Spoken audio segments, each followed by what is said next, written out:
Narasimha sir, मेरी मदद कीजिए। मुझे ये आपका कांटेक्ट मुझे तुलसी भाई जोशी ने दिया था, जो पालघर में है।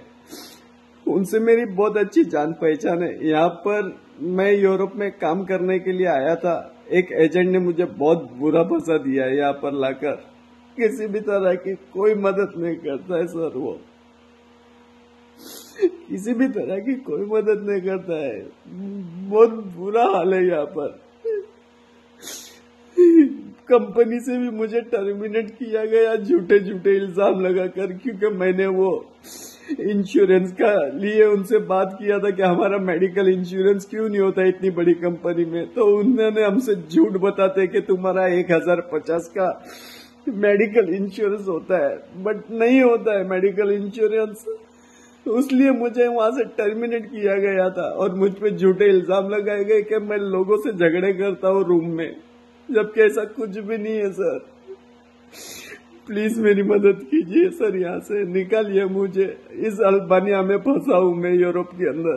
प्लीज मदद कीजिए सर। तुलसी भाई, मेरी आपसे रिक्वेस्ट है, मैं यहाँ पे बहुत परेशान हो चुका हूँ यूरोप के अंदर। मैं कंपनी के अंदर ये काम कर करके ना, मैंने इतनी ईमानदारी से काम करने के बावजूद भी इन लोग ने मुझे यहाँ से, मेरे पे झूठा इल्जाम और ब्लेम लगा के मुझे यहाँ से कंपनी से निकाला गया है। मुझे यहाँ पे मुझे इतना हरेसमेंट किया जा रहा था कि पूछो मत। यहाँ के एजेंटों से भी अभी मुझे धमकी भी आ रही है ऊपर से। आज मैं कल से निकल चुका हूँ, अभी भी मेरा टाइम ऐसा है कि वो मुझे मैसेज कर रहा है कि 2 घंटे में तू नहीं आया तो बोले गायब करना जाएगा, मुझे गायब। कुछ भी देश के कोई कायदा कानून ही नहीं है यहाँ पर। मुझे कह रहा है गायब करूंगा। मैं बाथरूम में छुप रहा हूँ, मैं यहाँ से कहीं मैं किसी और दोस्त के वहां आके रुका हूँ मैं, लेकिन यहाँ पे मैं बाहर भी नहीं निकल सकता हूँ। मैं बाथरूम में रह के मैं दिन निकाल रहा हूँ पूरा आज का। मेरी मदद कीजिए तुलसी भाई। मैं समझ में नहीं आ रहा मैं क्या करूं। मैं पागल हो चुका हूँ तुलसी भाई। मेरा दिमाग कुछ काम नहीं कर रहा है। मुझे आज एजेंटों से भी, जो वडोदरा में एजेंट है रफीक गाची IOR ऑफिस का, वो तक मुझे धमकी दे रहा है। वो तक मुझे धमकी दे रहा है। जब मैंने पैसे की बात किया, अपने डिमांड की बात किया कि मुझे मेरा रिफंड दिया जाए और बस मुझे कुछ नहीं, यहाँ से आप निकालो, मुझे बस टिकट करो, कोई भी हालत में मुझे यहाँ से इंडिया पहुंचना है मुझे अपने बस। तुलसी भाई मेरी मदद करो और ये वीडियो देशमुख साहब तक पहुंचाओ। मैं अपने इंडिया आना चाहता हूँ, अपने देश आना चाहता हूँ, यहाँ नहीं रुकना चाहता। तुलसी भाई मेरी मदद करो। ये वीडियो अपने SP साहब देशमुख तक पहुंचाए, देशमुख साहब तक। काल आपल्याला पालघरच्या एका तरुणाचा युरोपात फसलेला आहे, अडकलेला आहे म्हणून फोन आला होता। नेमकं काय प्रकरण आहे, काय सांगाल? मुळात तो मुलगा उमेश धोडे नावाचा पालघरचा तरुण आहे आणि तो युरोपला गेला होता कुठल्या एजंटच्या माध्यमाने, आणि त्याने मला फोन केलेला की मी इथे अडकलोय, इथे माझे जीव धोक्यामध्ये, आणि तिकडच्याच एका एजंटने त्याला धमकी दिली की तुला इथून गायब करेल, आणि तो खूप रडत होता। बाथरूममधून त्याने मला कॉल केला। मग मी त्याला धीर दिला, घाबरू नको, तुला 120% तुला आपल्या इकडे भारतात तुला आणेल, फक्त तू संपर्कात राहा। मग तात्काळ मग तिकडच्या त्याला विचारलं तू कोणाच्या माध्यमाने गेलाय, तर तो बोलतो मी बडोद्याच्या एका एजंटच्या मार्फत गेलेलो आहे, आणि बडोद्याच्या त्या एजंटचा कॉन्टॅक्ट नंबर घेतला। मग त्याला मी संपर्क साधला तर तो अरेरावीचे उत्तर द्यायला लागला। मग तिकडच्या जे आपले कमिशनर आहे नरसिम्हा कोमर, त्यांना मी संपर्क साधला, नरसिम्हा कोमर साहेबांना, आणि त्यांना सांगितलं की सर अशी घटना, असा मुलाचा फोन आलेला आहे आणि तो पालघरचा आहे मुळातला, आणि त्याला जीव धोक्यात आहे।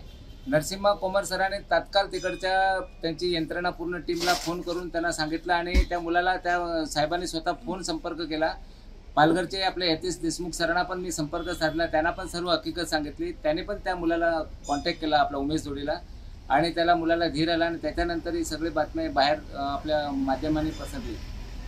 माझं एक सांगणं आहे या राज्य सरकार आणि केंद्र सरकारला की हे जेवढे बसलेत विदेशात पाठवणारे जे एजंट म्हणून, तर त्यांची सखोल चौकशी व्हायला पाहिजे। यांना कोणी परमिशन दिलेलं आहे, कसं आहे, यांच्याकडे लायसन्स आहे का नाही, हे असे कित्येक तरुण आपल्या असे बळे होतात एक राजसाहेबांचा एक महाराष्ट्र सैनिक म्हणून मी या राज्य सरकार आणि केंद्र सरकारला सांगितलंय की सांगतोय, विनंती करतोय की तात्काळ हे जेवढे मुंबईमध्ये अख्ख्या भर महाराष्ट्रात जेवढे असेल यांची सखोल चौकशी व्हायला पाहिजे. हे कुठून आलेत, काय करतात, यांना परमिशन आहे का नाही विदेशामध्ये पाठवण्यासाठी. ही मुलं कर्जबाजारी होऊन जातात आणि तिकडे गेल्यानंतर यांचे असे हाल होत असेल तर हे सरकार काय झुकतंय का?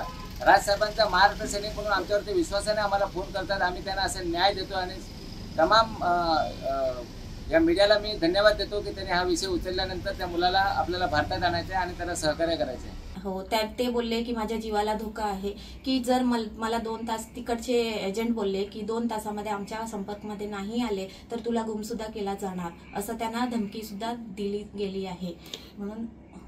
म्हणून तुम्ही शेवटी तुमचा वेळ काय आहे, तुम्ही त्यांच्याशी काय बोलले आणि आता सध्या काय परिस्थिती आहे, तुमचा कॉन्टॅक्ट होतोय का? नाही, माझी काहीच कॉन्टॅक्ट नाही. मी सकाळी 6 वाजल्यापासून त्यांना कॉन्टॅक्ट करत आहे.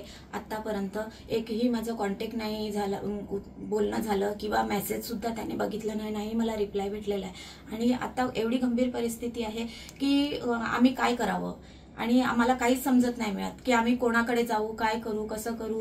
म्हणजे माझी परिस्थिती पूर्ण बिघडलेली आहे घरातली, मला काहीच समजत नाही मिळत. मी एवढं रिक्वेस्ट करणार की सरकाराकडून मला मदत हवी. माझ्या हस्बंडला तिकडे खूप मोठ्या प्रॉब्लेममध्ये आहे, ते घेऊन यावे भारतामध्ये परत.